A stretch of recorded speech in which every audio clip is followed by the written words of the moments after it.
Empty nest syndrome. കുട്ടികൾ തങ്ങളുടെ ജോലി സംബന്ധമായോ അല്ലെങ്കിൽ പഠനാവശ്യങ്ങൾക്കോ അതുമല്ലെങ്കിൽ വിവാഹശേഷമോ വീട് വിട്ടു പോകുമ്പോൾ പേരൻസിനുണ്ടാകുന്ന ഒരു ശൂന്യത അല്ലെങ്കിൽ ഒരു ഏകാന്തതയെയാണ് നമ്മൾ എംപ്റ്റി നെസ്റ്റ് സിൻഡ്രോം എന്ന് പറയുന്നത്. ഇത് ഒരു രോഗാവസ്ഥയൊന്നുമല്ല, പക്ഷെ ഇതിന് ഒരുപാട് ലക്ഷണങ്ങളുണ്ട്. ഉറക്കമില്ലായ്മ, വിശപ്പില്ലായ്മ, loneliness, socially withdrawn, anxiety, depression, അങ്ങനെ ഒരു നീണ്ട നിരയായ ലക്ഷണങ്ങൾ നമുക്ക് ഇതിൽ നിന്ന് കാണാം. പക്ഷെ ഇതിൽ നിന്ന് പുറത്തേക്ക് വരാൻ അല്ലെങ്കിൽ ഓവർകം ചെയ്യാൻ നമ്മൾ തന്നെ വിചാരിക്കണം. അതിലേറ്റവും ആദ്യം ചെയ്യേണ്ടതെന്നറിയോ?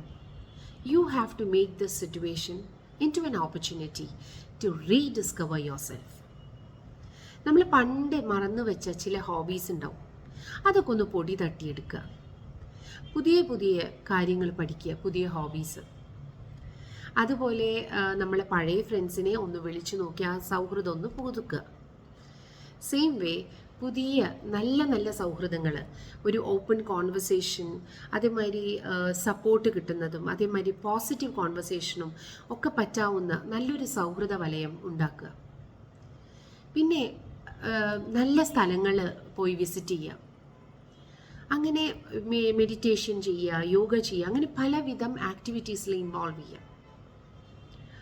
കൂടാതെ നിങ്ങളുടെ കുട്ടികളോട് എപ്പോഴും ഫോണിലൂടെ ബന്ധപ്പെടുക, വീഡിയോ കോളിൽ കൂടെ നിങ്ങൾക്ക് എപ്പോഴും ബന്ധപ്പെട്ടുകൊണ്ടിരിക്കാം. And keep sharing your pictures to them and ask them to share their pictures to you. അങ്ങനെ പല വിധത്തിലും ആ ഒരു റിലേഷൻഷിപ്പ് മെയിൻറ്റെയിൻ ചെയ്യാം. And one more thing, you have to embrace this situation with lots of confidence and a purpose.